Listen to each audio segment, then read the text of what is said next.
I knew something was wrong the moment she started tipping the same delivery guy way too much. At first, I tried to ignore it. People tip differently, right? Some are just generous. But my wife? She used to complain about a $2 tip. Suddenly she was handing out 20s like it was nothing. Smiling. Laughing. Even fixing her hair before opening the door. That's when my gut started screaming at me. We'd been married for 6 years. No kids, just the two of us in a quiet apartment. Things weren't perfect, but they weren't bad either. At least, that's what I thought. We both worked a lot, ordered food more often than we should, and tried to keep things normal. But about 3 months ago, she changed. She started ordering delivery almost every day. And not just random orders, always from the same app, at the same times. I work late shifts, so I wasn't always home when the food arrived. But on the days I was home, I noticed patterns. She'd rush to answer the door before I could even stand up. She'd close it halfway behind her, like she didn't want me to see outside. And once, I heard her laugh.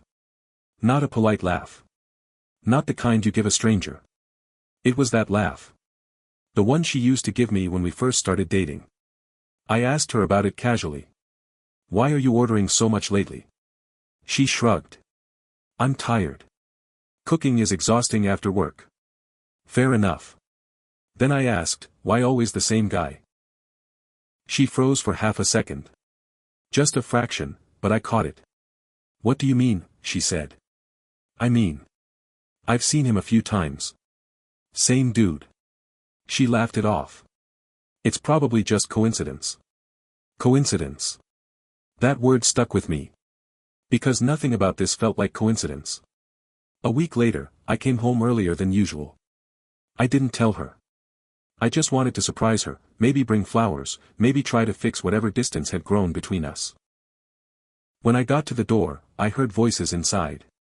Her voice. And a man's voice. My chest tightened instantly. At first, I thought maybe it was the TV. But no, it was too clear. Too real. I stood there, frozen, listening. She said something I couldn't fully make out, and then he laughed. That same laugh I'd heard through the door before. I felt my stomach drop. I unlocked the door as quietly as I could. The moment I stepped inside, everything went silent. Too silent. She appeared in the hallway almost immediately, like she'd been waiting. You're home early, she said quickly. Too quickly. Yeah, I replied, scanning past her. Who's here? No one, she said. No hesitation this time. Just a lie. I could feel it in every part of my body. Then I noticed it. A delivery bag. On the kitchen counter. Still open. And 2 drinks instead of 1. I looked at her. She looked at me. And in that moment, I knew. Something was very, very wrong. I didn't say anything at first. I just walked past her. Slowly. Calmly. Like everything was normal. But inside, my chest felt like it was collapsing in on itself. My ears were ringing. My hands were shaking so badly I had to shove them into my pockets just to hide it. I stepped into the kitchen and looked around. The delivery bag was still there. Warm. Fresh. Recently opened. 2 sets of utensils. 2 drinks. One of them already half empty. I picked it up and read the receipt. Same restaurant. Same time she usually ordered. And then I saw the name. The delivery driver's name. It hit me like a punch. I'd seen it before. Not just on receipts, but somewhere else. Somewhere personal. I turned around slowly. Who delivered this? I asked. She crossed her arms, leaning against the wall like she was trying to look casual. Just some guy, she said. Why are you acting weird? Weird. That word almost made me laugh. I walked closer to her, holding up the receipt. Read the name, I said. She glanced at it. And for just a second. Her face changed. It was subtle. Most people wouldn't notice it. But I did. Because I knew her. Because I'd spent 6 years reading every little shift in her expression. And that right there. That was panic. I don't know what you're talking about, she said quickly, turning away. But it was too late. The name was burned into my mind now. It was her ex. The guy she always said was toxic. The one she claimed she hadn't spoken to in years. The one she swore meant nothing. I felt something inside me snap. Not loudly. Not dramatically. Just, quietly. Like a wire breaking. I walked past her again and headed toward the bedroom. Where are you going? She asked. Bathroom, I said. But I wasn't going to the bathroom. I was going to check. Because now I needed proof. Not feelings. Not guesses. Proof. I opened the bedroom door. Empty. But something felt off. The air was different. Heavier. Like someone had just been there. I stepped further inside, scanning everything. Closet closed. Window shut. Bed slightly messy. Then I heard it. A sound. So small I almost missed it. A shift. From the bathroom. My heart started pounding so hard I could feel it in my throat. I walked toward the door. Each step felt like it took a lifetime. And then I stopped right in front of it. I could hear breathing. Not just mine. Another person. I looked back over my shoulder. She was standing in the hallway, completely frozen. Her eyes wide. Her face pale. And that's when I knew for sure. I didn't even knock. I just opened the door. And there he was. Standing in my bathroom. Like he belonged there. Holding a towel. Trying to look calm. But his eyes. His eyes gave everything away. Shock. Fear. And guilt. We just stared at each other for a few seconds. No one spoke. No one moved. It was like time had completely stopped. Then I looked at her. Seriously? I said quietly. That's all I could manage. One word. One question. But it carried everything. She didn't answer. She couldn't.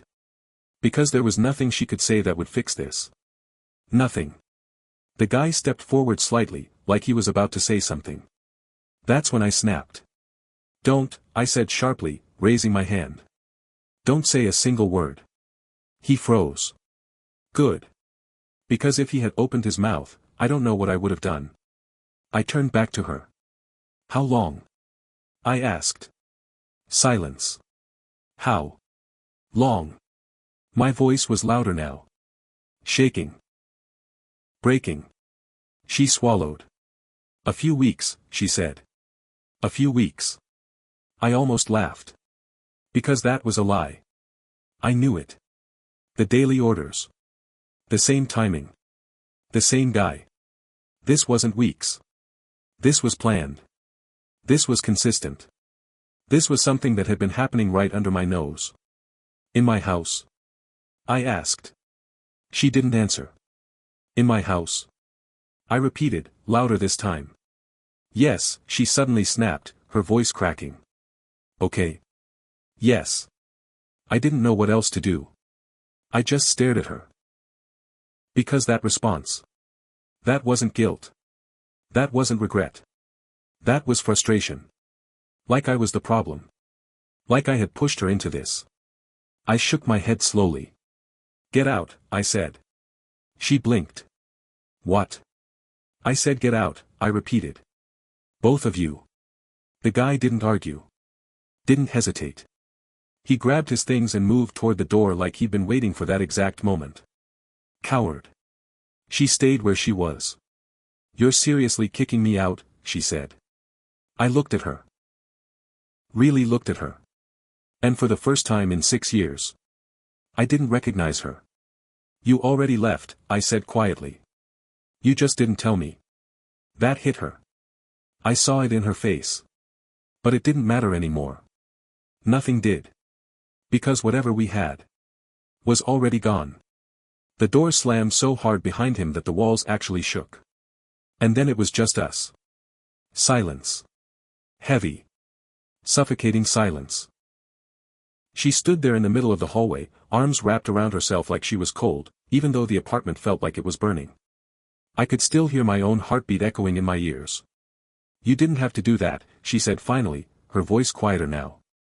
I let out a short, hollow laugh. Didn't have to. I repeated. You're cheating on me in our apartment with your ex, and you think I overreacted?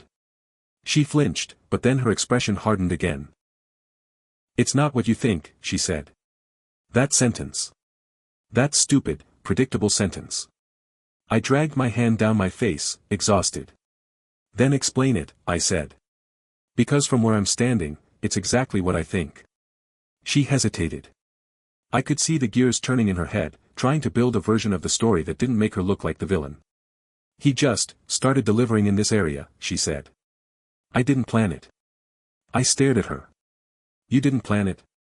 I repeated slowly. You ordered food every single day. Same time. Same app. Same guy. You tipped him like you were paying rent. And you're telling me you didn't plan it? She didn't answer.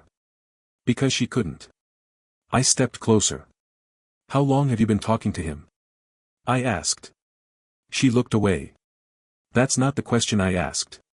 A couple of months, she admitted quietly. There it was. The truth. Or at least part of it. I nodded slowly, trying to process it. A couple of months, I repeated. So while I'm working late, thinking I'm building a life for us, you're reconnecting with your ex through food deliveries?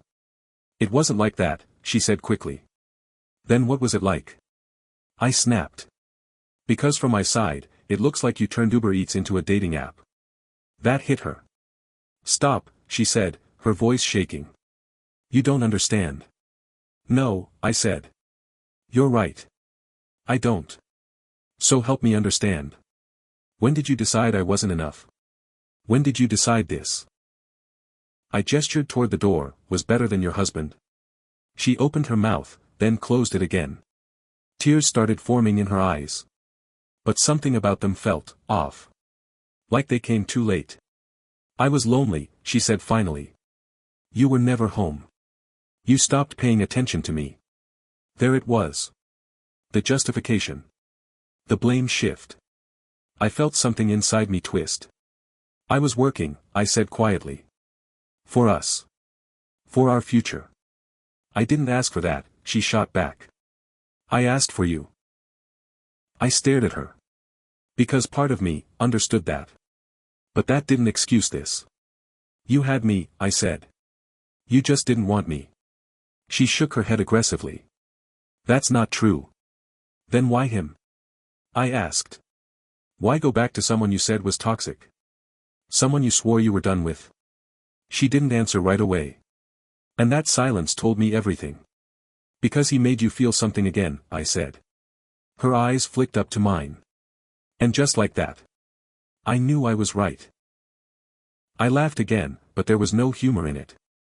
Wow, I muttered. So that's it. 6 years, and all it took was a few deliveries and some nostalgia. It wasn't just that, she cried. You don't get it. He listened to me. He actually saw me. And I didn't. I asked, my voice dropping. She hesitated. And that hesitation. That was worse than any answer. I took a step back. Because I suddenly felt like I couldn't breathe. Like the walls were closing in. Did you love him? I asked. The question hung in the air between us. Heavy. Dangerous. She didn't answer immediately. And in that moment. I already knew. I don't know, she whispered. That was it. That was the final blow. Not a yes. Not a no. Just, uncertainty. After everything we'd been through. After everything we built. I think you do, I said quietly. She shook her head, tears falling now. No, it's complicated. It's not, I interrupted. It's actually very simple. I looked around the apartment. Our apartment. The place we decorated together. The place that used to feel like home. And suddenly. It didn't feel like mine anymore. You made your choice, I said. I made a mistake, she cried. No, I said firmly. A mistake is something that happens once. This was a series of decisions. Over and over again. She broke down completely then, sobbing into her hands. I didn't mean for it to go this far. But it did, I said. And that was the reality. No matter how much she cried. No matter how much she tried to explain. The line had already been crossed. A long time ago. I walked past her and grabbed my keys from the table. What are you doing? She asked through tears. I'm leaving, I said. Her head snapped up. What? No, no, you can't just leave. Watch me. Please, she said, stepping toward me. We can fix this. We can go to therapy. We can. I turned to her one last time. And I meant it. Therapy won't erase what I saw today, I said. It won't erase the lies. The planning. The fact that you brought him into our home. She collapsed onto the couch, crying harder. I'm sorry. I'm so sorry. I stood there for a second. Just looking at her. At the person I thought I knew. And I realized something terrifying. I wasn't angry anymore. I was just empty. I hope he was worth it, I said quietly. Then I walked out. And this time. I didn't look back. I spent the night in my car. Not because I had nowhere else to go. But because I couldn't bring myself to go anywhere that felt normal. Everything felt off. The world looked the same, but nothing felt the same. I just sat there in the driver's seat, staring at the steering wheel, replaying everything in my head over and over again. Every small detail I ignored. Every moment that didn't feel right but I brushed it off. The tips. The laughter. The way she rushed to the door. The way she looked at me that night. Like I was the one who didn't belong. Around 3 a.m. I finally drove to a cheap motel on the edge of town. I didn't sleep much. Every time I closed my eyes, I saw him standing in my bathroom like he owned the place. That image, it wouldn't leave. The next morning, my phone was flooded with messages. Missed calls. Texts. Voicemails. All from her. I'm sorry. Please come home. It meant nothing. I'll do anything. I read them all. And felt nothing. No anger. No sadness. Just silence. That's when I knew something inside me had completely shut off. I didn't reply. Instead, I called in sick to work and drove to a lawyer's office. I didn't even think about it. I just did it. Because deep down, I already knew where this was going. Sitting in that office felt surreal. Like I was watching someone else's life unfold. The lawyer asked questions. I answered them. Marriage length. Shared assets. Lease details. 6 years. 6 years reduced to paperwork. I almost laughed at how simple it sounded when you stripped away the emotions. When I walked out, I felt lighter. Not better. Just, clearer. That same day, I went back to the apartment. I didn't knock. I didn't call. I just unlocked the door and walked in. She was sitting on the couch exactly where I left her. Same clothes. Same empty expression. Like she hadn't moved. When she saw me, she stood up instantly. You came back, she said, hope rushing into her voice. I shook my head slightly. I came to pack. Her face fell. No, please don't do this, she said, stepping toward me. It's already done, I replied. She grabbed my arm. Just listen to me. Please. I blocked him. I deleted everything. It's over. I looked down at her hand on my arm. Then back at her. It was over the moment you let him in, I said quietly. She started crying again. Harder this time. I was stupid, okay? I was selfish. But I love you. Those words. They didn't hit the same anymore. Because love isn't just something you say. It's something you protect. And she didn't protect it. You loved the attention, I said. You loved how he made you feel. That's not the same as loving me. She shook her head desperately. No, that's not true. But her voice didn't even sound convincing anymore. I gently pulled my arm away and walked past her into the bedroom. I grabbed a bag and started packing. Clothes. Documents. The essentials. Every item I touched felt like it belonged to a different version of my life. A life that didn't exist anymore. She followed me, standing in the doorway. "Please, we can fix this," she whispered. I didn't respond. Because there was nothing left to say. After a few minutes, she asked the question I knew was coming. "Is there someone else?" I stopped for a second. Then shook my head. "No." "Then why are you giving up so easily?" she cried. I turned to her. And for the first time since everything happened, I let her see exactly how I felt. "This isn't me giving up," I said. "This is me finally seeing the truth." She looked confused. "Hurt." "But we had something real," she said. I nodded. "We did," I agreed. "And you traded it for something temporary." That broke her. She sank to the floor, crying uncontrollably. But even then, I didn't feel the urge to comfort her. Because the person who would have done that was gone. I zipped up my bag and walked toward the door. She didn't try to stop me this time. She just sat there, crying, watching everything fall apart. Right before I left, I paused. Not because I was unsure. But because I wanted to say one last thing. "I hope one day you understand what you lost," I said. Then I walked out. And this time, it was final. It's been a few months since then. I moved into a smaller place. Started focusing on myself again. Work. Gym. Just rebuilding. Some days are harder than others. But I don't regret leaving. Because the truth is, I didn't lose my wife that day. I lost the illusion of who I thought she was. And as painful as that is, it's better than living a lie. If you're reading this and something feels off in your relationship, don't ignore it. Trust your gut. Because sometimes, the signs are right in front of you. You just don't want to see them. If you enjoyed this story, make sure to like the video and subscribe to the channel. I post new Reddit stories about cheating, relationships, and crazy life situations every day. And if you have a story like this, feel free to share it in the comments.